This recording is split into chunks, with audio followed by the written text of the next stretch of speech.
This morning. My name is Eric Baxter. I'm a senior counsel and vice president at the Beckett Fund for Religious Liberty in Washington, D.C., where we represent people of all faiths in defending their religious liberty. Our discussion this morning is on religious freedom in higher education, and specifically the access of religious student organizations to public colleges and universities. We have a really wonderful panel with us this morning. I refer you to their bios in the program. Each of them could spend the whole 45 minutes talking about their experiences and their insight. So we're hoping we're going to pack a lot of information into a short time today. First to my right is Lori Kepner, who is the Associate General Counsel of CREW, which is an interdenominational nonprofit Christian ministry for students with student organizations on hundreds or thousands of campuses across the country. Joe Cohn, to her right, is the Legislative and Policy Director for the Foundation of Individual Rights in Education, frequently known as FIRE, whose mission is to defend the individual rights of students and faculty at America's colleges and universities. And then to the far right is Josh Blackman. Far right. Just kidding. How appropriate. Is the Associate Professor at South Texas College of Law, where he specializes in constitutional law. Josh is also a prolific blogger and a frequent and occasionally heckled speaker at campuses across the country. So I'm very excited to hear from each of our guests. I'm going to kick off our discussion by giving a little bit of a just quick legal background to set the stage. I was a little tied up this morning. The Supreme Court just issued an opinion involving the Bladensburg Cross, which is a World War I cross that stands near my home in Prince George's County, Maryland. And the American Humanist Association sued, asking that the cross be torn down as a violation of the Establishment Clause. One of the lower court judges had proposed that just the arms of the cross be hacked off so that it could stay as a monument. And the court today, 7-2, ruled to uphold the monument, but I thought one of the opening lines in the opinion was relevant to our discussion today, where it said, the court said, the religion clauses of the Constitution aim to foster a society in which people of all beliefs can live together harmoniously. And the presence of the Bladensburg Cross on the land where it has stood for so many years is fully consistent with that aim. And the court goes on to talk about this principle that we can have religious expression in the public square and still accommodate other important values and other people's individuals' views, that those our differing views can exist harmoniously together in the public square. And we're talking today about how do religious groups exist on campus, with the freedom to express their views, while also respecting the views and differences of other students and individuals. In 2010, the Supreme Court issued a decision in Christian Legal Society versus Martinez, a case that arose after the University of California Hastings Law School declined registration to a chapter of the Christian Legal Society because of its requirement that its leaders then it had a requirement for leaders and members to sign a basic Christian statement of faith. There was an assumption in the case that the university had what is called an all-comers policy, which means that all student groups supposedly were required to admit anyone into membership or leadership. So if you were the Democratic Campus Party, you had to let in, the most ardent Republican into your membership and leadership. And that wasn't what was actually happening on the ground, but the court had kind of taken the case with that assumption that every student group was allowed to accept anybody into membership or leadership. And in a 5-4 decision authored by Justice Ginsburg, the court said that that did not violate the free speech clause because the argument was that, well, there's viewpoint discrimination, you're allowing some groups on campus and not other groups, and the court said, well, if everybody has to admit anybody into their membership and leadership, then there's really no viewpoint discrimination. Everybody is subject to the same, in my view, oppressive policy. So that decision has proven to be a challenge for both universities and student organizations. A lot of universities want to have policies where, under the guise of non-discrimination, where they're more accepting of require student groups to accept everyone, but they also have organizations like fraternities and sororities and sports clubs and things like that where they really don't want to enforce a true all-comers policy. So what you've seen is a number of universities across the country trying to enforce limited all-comers policies. Well, they'll say for certain categories we're going to require those organizations that touch on those types of protected categories to admit everybody. So I recently represented a couple of student groups at the University of Iowa, and I'm just going to give a quick background on both of them to kind of understand the context that these cases arise in. The first is a student group called Business Leaders in Christ, formed by 8 students who wanted to meet together as business students to talk about how to be witnesses of Christ in the workplace, how to maintain your integrity in the cutthroat world of business. And they meet weekly to read the Bible, talk about ethical practices in business, and invite speakers once a month to talk about how to be a good Christian in the workplace. A student came and said he wanted to be a member, that he was openly gay, and he would like to actually be a leader in the group as an openly gay man. And they said, that doesn't fit with our understanding of the Bible. They spent 2 hours with him actually talking about the Bible and what it means to repent and follow Christ in their view. And he said, no, I want to live as an openly gay man. I just reject your view. So they said, you can be a member, but you wouldn't be able to serve as a leader. He filed a complaint against them with the university. The university conducted an investigation. Initially, they met with our clients, that the university did, and said, we know we can't force you to pick leaders that don't share your beliefs, just like we wouldn't force an environmental organization to pick a climate denier as its leader. But they said, we think it would be fair for you to notify students who might be joining your group what your beliefs are, so they don't later find out that they're not eligible to be leaders and aren't hurt by that.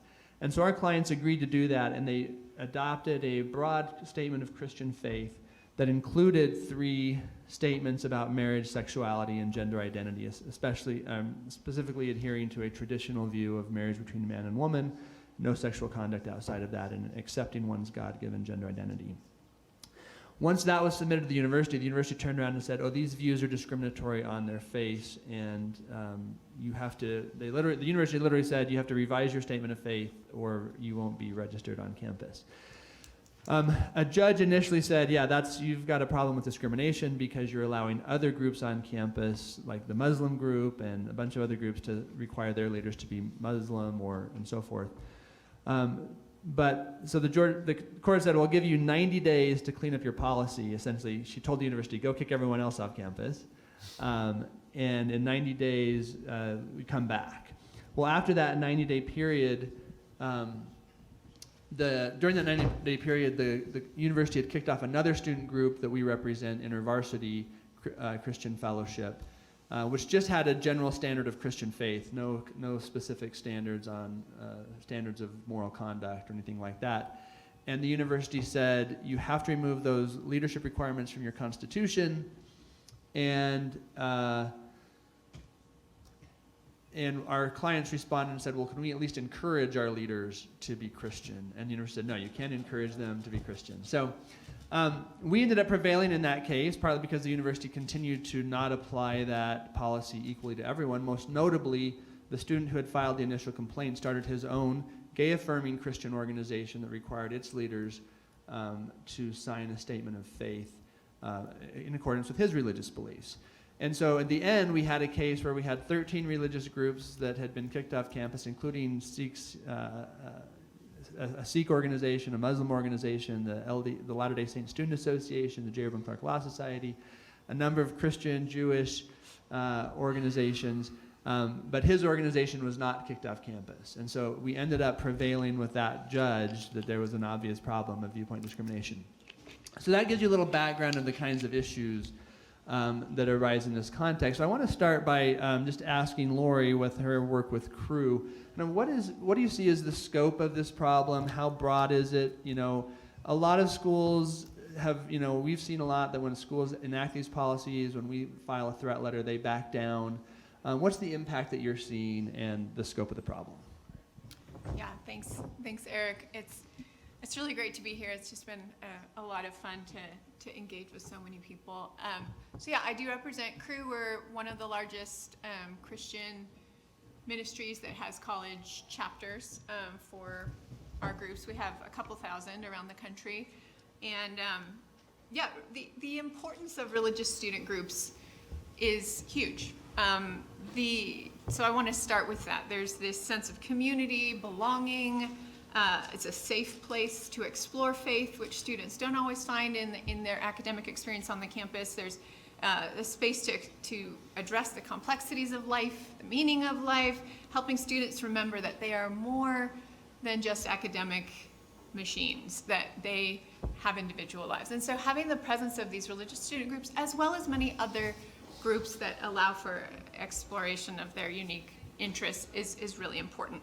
And if a student group is not registered, it's a huge loss. And I think that's something we've faced in a lot of these challenges. Like, they're like, it's not a big deal, you can still meet. And we said, no, it is a big deal. If you're not registered, you lose legitimacy, you lose your numbers, you can't, and we know this from personal experience, especially with our experience at the California State University system several years ago. We were mostly off campus for almost a full year.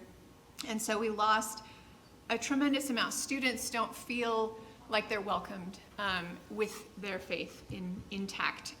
So it's a huge problem not to be registered. So what are some of the specific challenges that our groups are facing, though? And what is the scope of the problem? Well, the scope is nationwide. The specific challenges we're facing, so it comes up red and blue states equally all over the place. This is not about a political issue. It shouldn't be a political issue. This should just be a religious liberty issue. It's across, but it has become a political issue. But some of the specific challenges, number one, there's this registration challenge that Eric was talking about, specifically where non-discrimination statements are being applied to membership and leadership. Our group and most other religious groups want anyone to come and be involved and explore faith, and that's part of your college experience. So we don't have any membership restrictions based on faith. There's a few rare groups that do, but most of ours don't. So we want it to be open. We're happy. We're in favor of non-discrimination. The problem comes in the area of leadership. And so when this is applied, it's basically saying that the organization cannot, a religious student organization cannot expect its leaders to teach religion, believe in the religion, and be religious, to lead a religious organization. And so for most of us, that doesn't make a lot of sense. And so it really is a common sense issue. But I think part of the challenge, what it's framed as, is that our groups are seeking a special treatment. And so, and this is because we say, well, we need the ability to consider religion, and religion happens to be a category in the non-discrimination list. But what's interesting is that religion really is unique among that list, and the reason is because most of the categories in that list, you can separate the status and the belief. So, for example, like if there was a club that was pursuing ending the gender wage gap, you can have a particular opinion about that, regardless of whether you're male or female. You don't have to be a particular gender to have a certain opinion and to agree with that opinion. And therefore, you wouldn't be in conflict with that non-discrimination list, the category. But with religion, they're intertwined.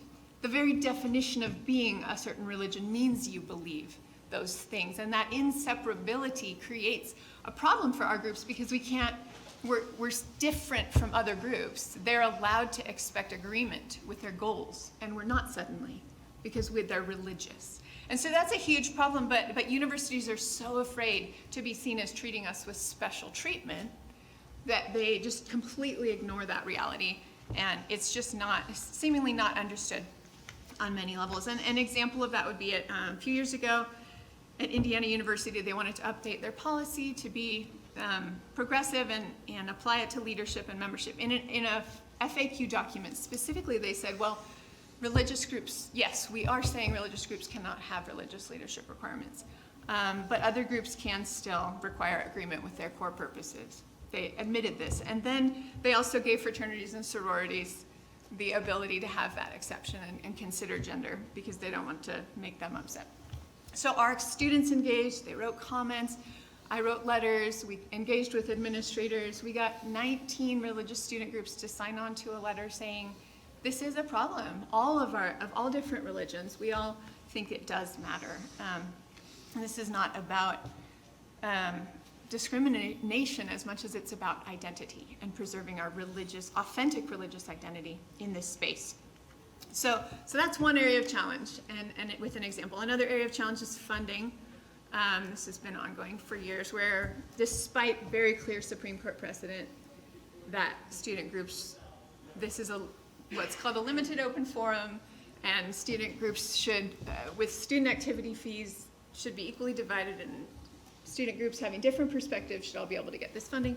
We continue to be faced with, no, you're religious, we can't give you a piece of that funding, despite the fact that the Supreme Court said, no, the Establishment Clause does not stop this from happening.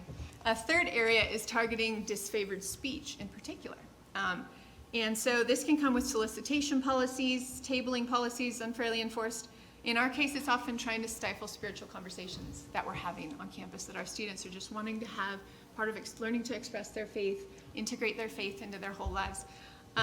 And so, for example, a public school in Colorado, students were told that they violated the solicitation policy just by approaching somebody and asking if they would engage in a spiritual conversation.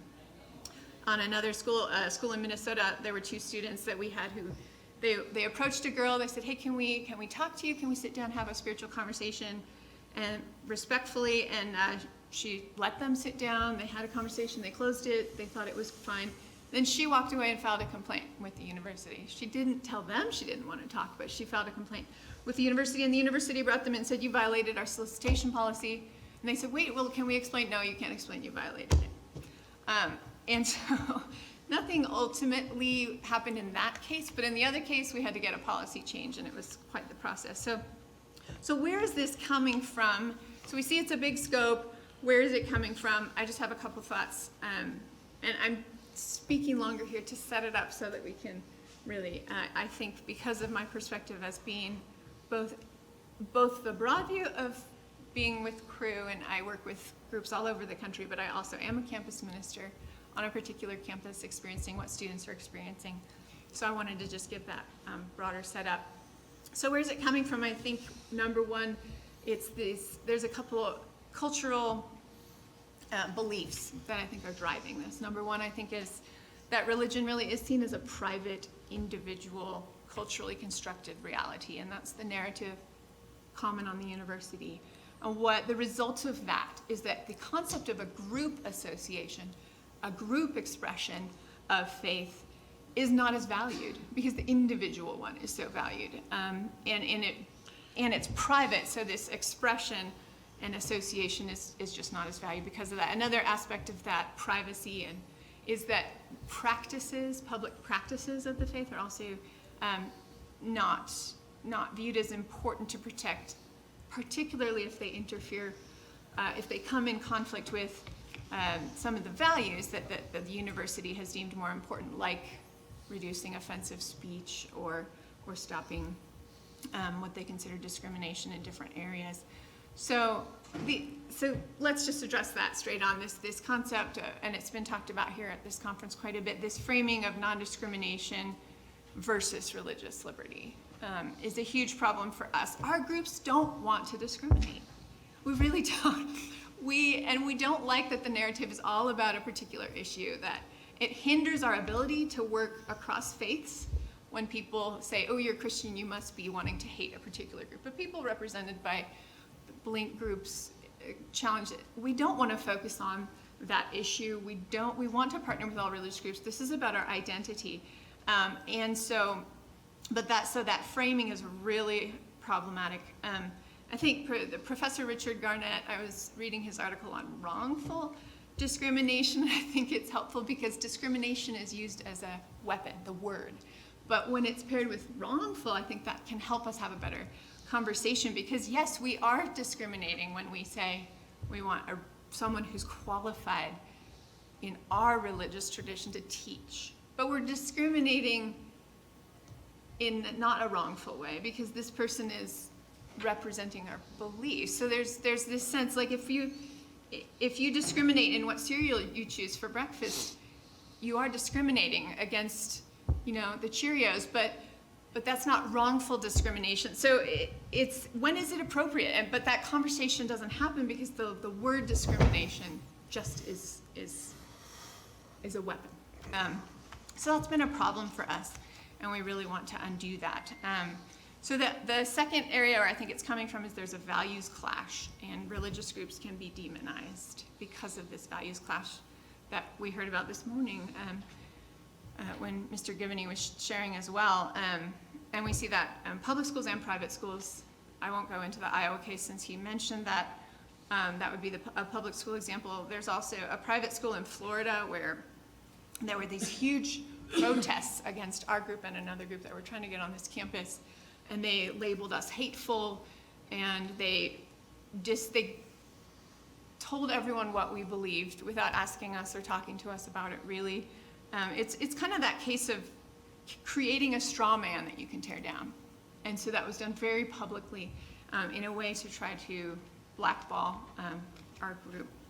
And so this concept that better cultural beliefs should win and the ones that we don't like should be marginalized ends up being this huge power play, and double standards end up on all sides. The coddling of the American Mind book has the great untruth of us versus them. And I think both sides have this belief that there's this, we have to fight instead of dialogue, and labeling groups immoral instead of talking to them about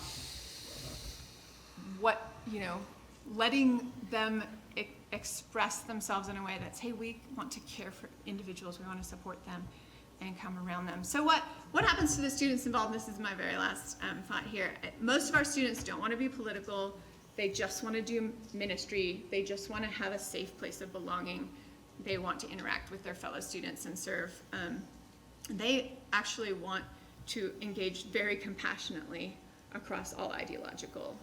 My students, right now that I know at UC Davis, they want to engage, they want to care for people. And so they hide and they feel shame, and they don't want to be associated with public expressions of Christianity, and they just want to live out the authentic Christian faith. But it's really hard when we're labeled and we're cast in these lights. And so it does affect students. It does prevent, it affects their academics. It affects their experience on the college campus. And so it does matter. And I'll stop there.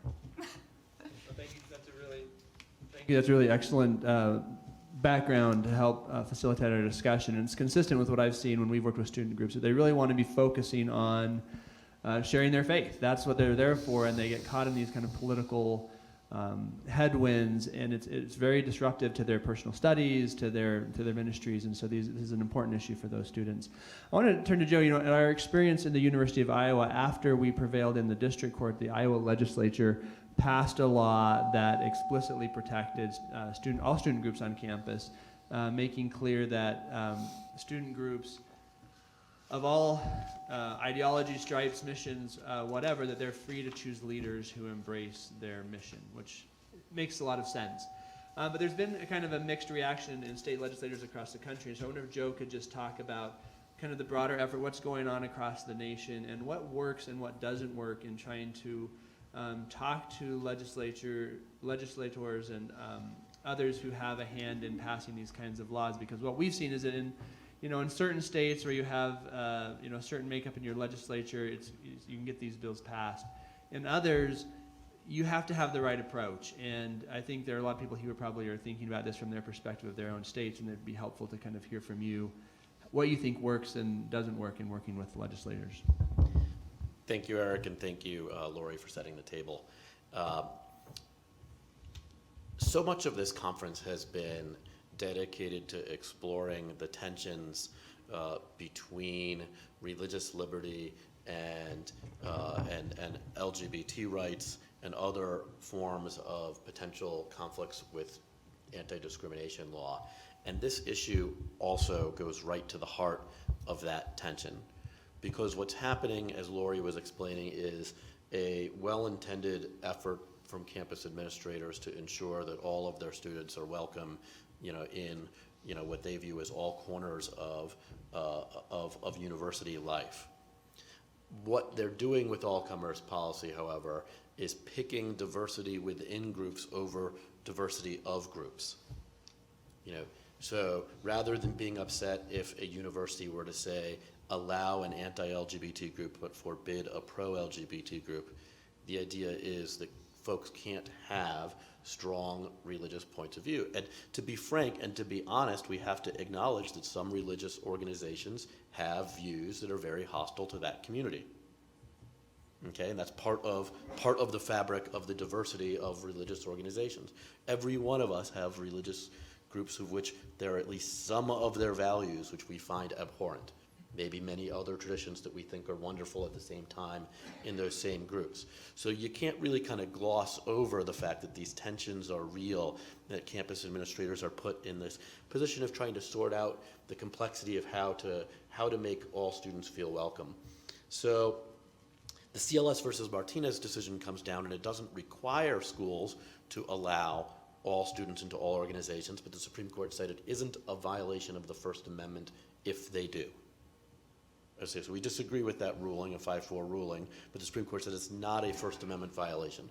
What they didn't do is say that you can't have, as a school, a decision to say, we're still not going to do that anyway. We're still going to allow student organizations to create their own leadership. They doesn't prohibit states from making that decision in state legislatures for them. So that's the part of the conversation that I want to focus most on, is what's happened in the states. So far, 14 states have passed bills saying that public colleges and universities can't deny benefits to student organizations based on their decision to allow the organizations to set their own leadership requirement. And these statutes, it should be clarified, are usually either aimed at providing those protections for explicitly religious-based student organizations, sometimes phrased as belief-based student organizations. And one of the things I want to talk to you about is maybe the strategy of expanding that to religious, belief-based, and advocacy-based organizations. Does it really make sense to require the campus vegans to allow any student in, even if there's a YouTube video of someone chowing down on Burger King's latest, burger? Impossible Burger. Yeah, well, that one is vegetarian, so that one would not be a conflict. So stop trying to distract me with that. No, but there's a reason why we allow all organizations that fit in those categories to set their own leadership. What makes Hillel Hillel? Okay, what makes Crew? What makes college Democrats or college Republicans? They're organizing around a set of beliefs. And the idea of freedom of association is that that's what helps you, having that identity helps you with your advocacy. Because if everyone is at everything, then you don't stand for anything. So one of the tensions here, one of the solutions here is to recognize that if the chess club doesn't allow people to be in because of something in their demographics, that's decidedly different than when a religious-based organization chooses that they want a leader. So that's kind of the analogy that Lori was giving with the cereal. When a Jewish congregation wants to hire a rabbi and they say Jews only to apply, does that technically discriminate? Of course, because it can't keep people out based on a demographic of other religions. Is it invidious discrimination, the kind that's unlawful? The answer is no, because it's very relevant to the posting. Okay, and I would submit that that's the same thing here. So what I'm seeing in states, and why I'm trying to break down what I really want to talk to you about, is what arguments are working and what arguments aren't working, changes across the country. If you're in the reddest of red states, where religious organizations have more influence, then you can just run a bill, you can see it passed, probably with a pretty strong majority, without having to worry about how carefully you craft and really outline and break down the fundamental arguments behind it. So we have the bills that have passed. And raise your hand if you're in any of these states. Ohio, Tennessee, Idaho, Arizona, Virginia, Kansas, North Carolina, Kentucky, and this year we started seeing a trend of religious liberty provisions being inserted in the campus free speech bills in Louisiana, Iowa, South Dakota, Alabama, and 2 weeks ago in Texas. So, okay, so only one of you, well, a couple of you are in. I now see. Okay, now I see 4 hands that have gone up. Are in those states. But I want to talk to you about the experience in states where it's a harder sell. Okay, so I want to talk to you about the bill that was in Colorado, and it didn't pass. I was in the committee hearing. The committee hearing started at 10 p.m. Because everything gets pushed out through the day, and they'll go till midnight on stuff.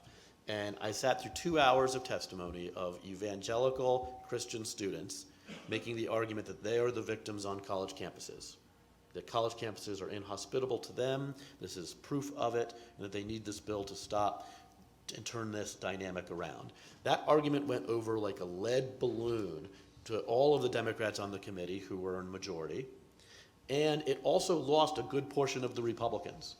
There were two, Republicans in that committee who, one was the sponsor of the bill and one was a co-sponsor on this 21-member committee, of which they needed to peel away at least 3 Democrats to get the bill out of committee. Okay, so as I'm hearing the legislators question these students, you can tell where they're standing, where these legislators are. And my informal poll had the bill losing 19-2. 19-2. So I ran up the caboose and I outlined the argument that you heard, me outline to you, and I talked about it. And one of the legislators, a Democrat, asked for a recess. And we went out in the hall. And he said to me, I didn't really think about it this way, but I wanted to ask you a question. And this is the question he posed to me, and I think it's a really good faith question. He said, I'm Catholic, I'm gay, I'm pro-choice. I went to Georgetown Law School. Should I have not been allowed in to the Georgetown Catholic Student Organization because my views don't match the leadership of that student organization? And I told him, that was the most thoughtful question I've gotten from an opposition person yet. And the answer is that no, they should not have had to accommodate him. And I drew on my experience as a Jewish person that there are different sects of Judaism, Orthodox, Reform, Conservative, and others.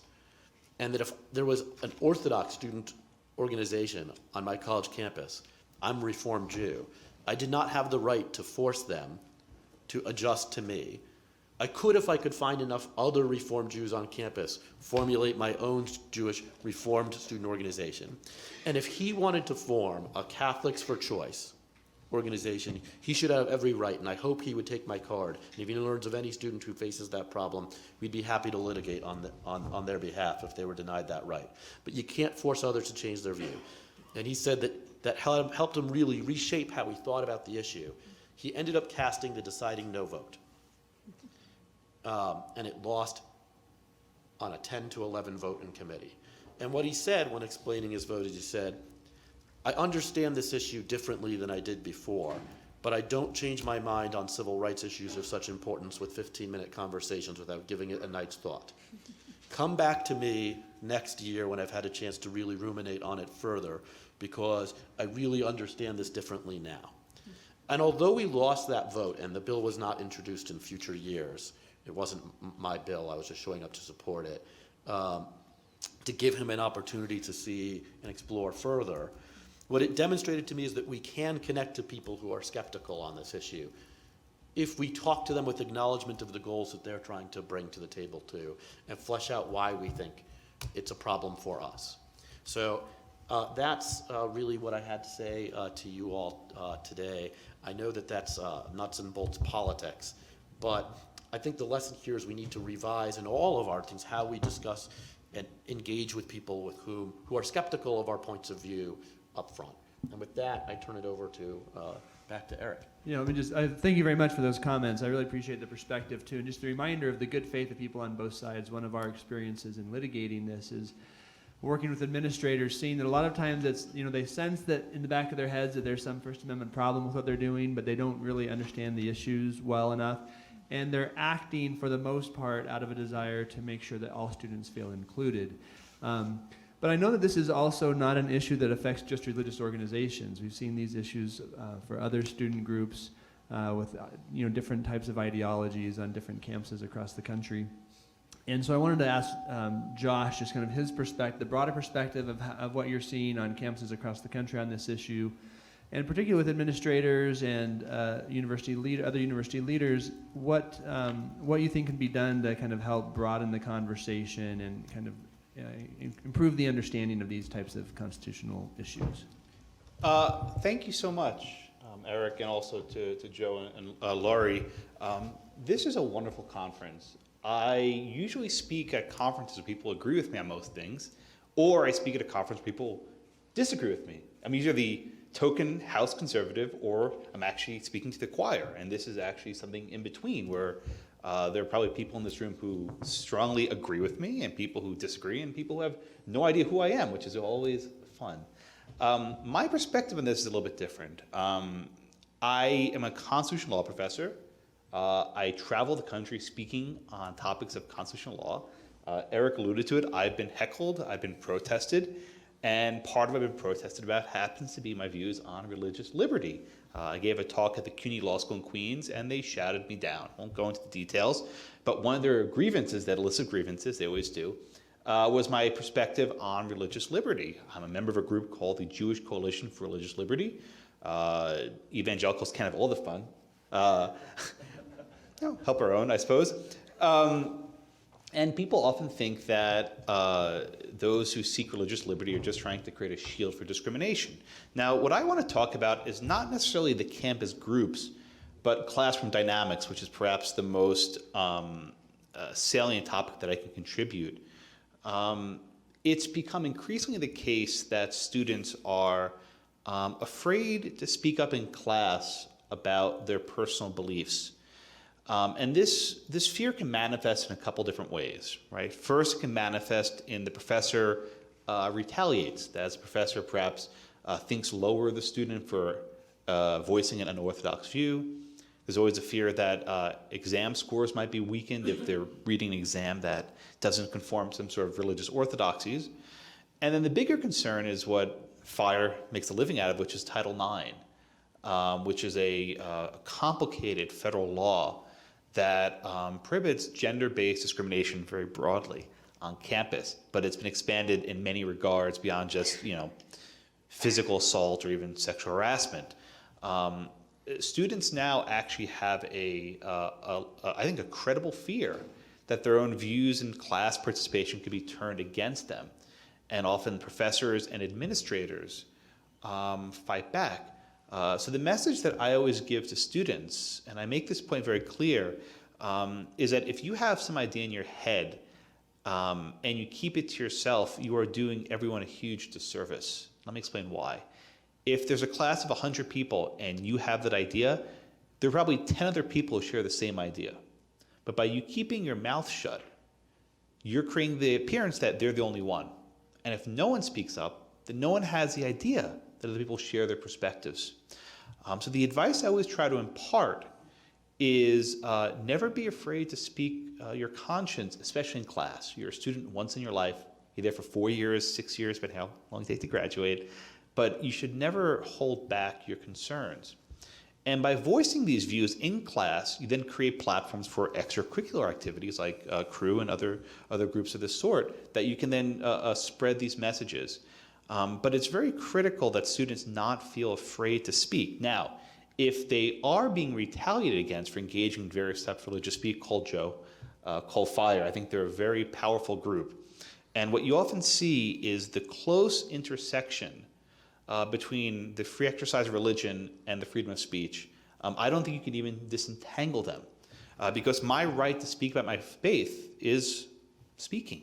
Right? My right to hand out leaflets and flyers is engaging in speech. My right to meet with people of my faith is what's called the freedom of association, which is more or less based on the First Amendment. So the free exercise of religion really turns on all these other attributes. Now, in terms of what state universities can do, they have additional constraints. Right? If you're at a private college in most states, private colleges are not bound by the First Amendment. They simply aren't. So unless the legislature creates a specific set of guidelines to follow, and Joe mentioned several of these, they can do whatever they wish. But state institutions do have a higher burden. For example, state institutions cannot deny funding, what's called the student activity fees, for religious groups simply because they may engage in religion. For example, state universities cannot exclude from campus a group that may have certain beliefs that are unorthodox. But the conflict arises with respect to who's allowed to run these groups. And often, I don't want to be too cynical, but sometimes when a person who vehemently disagrees with the group's views tries to run for an officer, they're not doing it in good faith. They're trying to mess with the club. It happens. I'm sure there are some cases where you have a genuinely honest person who says, I disagree, but I want to be an officer. And other times, they want to mess with them. It's like the person who deliberately goes to a baker knowing they won't make them a cake so they can sue them. These people do exist. And under current doctrine, they're allowed to do this. The CLSU Martinez case we mentioned earlier was a bit fragmented because I think the policy of the college is a little bit up in the air. But I think universities should perhaps take a little bit more care to define the extent to which a group can define its own leadership. Because if a group is allowed to admit people who don't adhere to their tenets, the group's tenets can then be changed by simple majority vote. And I think then you have some problems. We are almost out of time, so I'm going to shut up, and maybe we'll have some time for Q&A. But I thank you all, and again, this is an amazing cosmopolitan conference. I'm grateful that I can come here to speak. Thank you. Thank you, Josh. And please give a hand to all of our panelists for their comments. We do have time for probably a couple of questions. Anybody have a question right here? How do we work with universities to get more moderate and conservative faculty? The question was, how do we work with universities to get more moderate and concerned? Is that what you said? Conservative. Oh, even better. Moderate and conservative faculty. I mean, I'll take this one. Yeah. Universities, everybody is same view. Yeah. I mean, I'm one of the few right of center academics in legal academy. There are not many of us. I got my job by the grace of God, and I kept it because I have tenure. There's a bias against people of faith. I don't want to put this too lightly. The same bias that students have against people of faith, it comes from professors, right? It's the same notion. And I do think if you are a social conservative, it's going to be very hard for you to find a job at a law school university. I'm actually a libertarian. I'm not even socially conservative. So I'm sort of like, he's kind of okay. Although I do have strong beliefs in free exercise of religion. But that's a battle for another day. It's a huge issue. If we have 1 minute, I'm going to chime in on something a little bit different. I've seen some bad ideas thrown out in state legislatures, and because I'm a legislative person, I'll focus on that. So there was a bill in Iowa aimed at addressing that question, where a legislator proposed that there be a political litmus test, and that until there's at least 50% of Republicans in the faculty, they weren't eligible for certain kinds of funds. No explanation of how they would know someone's politics, since it's illegal to ask. But that was kind of a quota system idea that was pitched. The other thing that I would say, and I'll get to your, I'll try to keep room for your question, and if not, we'll talk in the hall. The other thing that I would say is that there's an outrage mob on both sides of the spectrum about going after faculty who they think said something beyond the pale, and conservatives are not above trying to rail against a liberal professor who they think went off the reservation. And what I tell folks is that if you want to make an environment more hospitable to conservative faculty, don't fall in love with the club that will be used to beat you over the head. Yeah. Don't empower and normalize people being punished for speaking their minds, even if they're out there, way out there. Anyway, so that's all I had to say on that. Let's just take this last question right here. I was a professor at Cal State Fullerton, did my whole career there, and totally, I'm a conservative LDS person, and it was very hard to be honest. During the time I was an advisor for the club, I got an announcement, I think it was near the summertime, it came out and said all religious clubs in the CSU can no longer, the Jewish club, the LDS club, they couldn't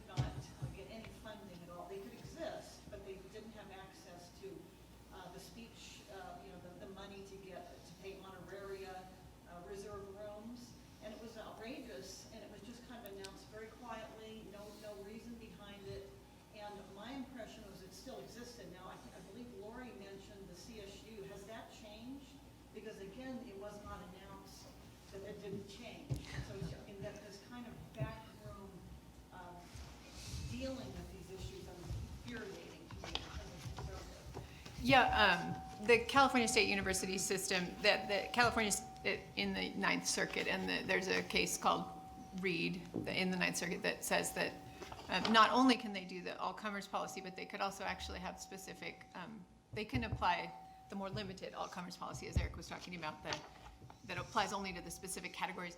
But the Cal State system did a combination of the two. They put both in. And we had to negotiate with the chancellor for a while. But what we ended up with was that they defined how they were going to apply it in a way that we decided we could live with, which was that it didn't apply to the voter. So that we could ask students about their beliefs. So we can't have any requirements about particular faith agreement, but we could ask students what they believe before we actually put them into office, so that the voters or the decision makers could consider the whole person in putting people into their office positions. And we could ask them if they would live out our beliefs. So it's kind of this kind of situation where we're like, okay, we can function without compromising our integrity. And so it was a complex situation, but we are functioning on those campuses, and therefore we're able to get room space and funding still.